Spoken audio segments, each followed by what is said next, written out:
艺人小贤黄于贤去年7月正式与何守正离婚，尽管中断5年婚姻，他仍很有风度地祝福前夫，从现在开始不责怪对方，至少彼此真心爱过。25日，他一身靓丽打扮在 IG 发文，去年的夏天已经被定了今晚，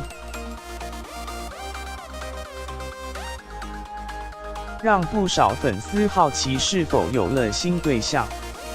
照片中，小贤的发型、妆容、耳环、围巾都经过精心打扮，凸显出天生好气质。文中写道：“今天打扮很漂亮，要去哪里？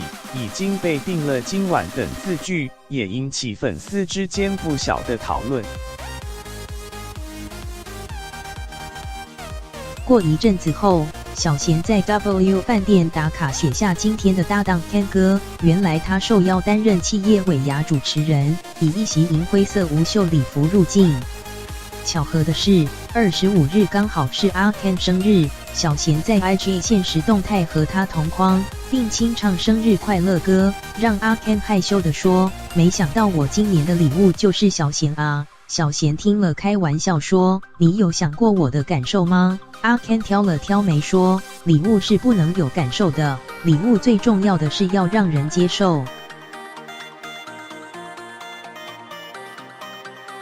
逗趣互动惹笑众人，小贤也透露，这是第一次和阿 Ken 主持到有人的场合。男方回想起上次搭档，台下几乎没人，我们终于修成正果了。他则吐槽话不要说得太早，一搭一唱感觉默契十足。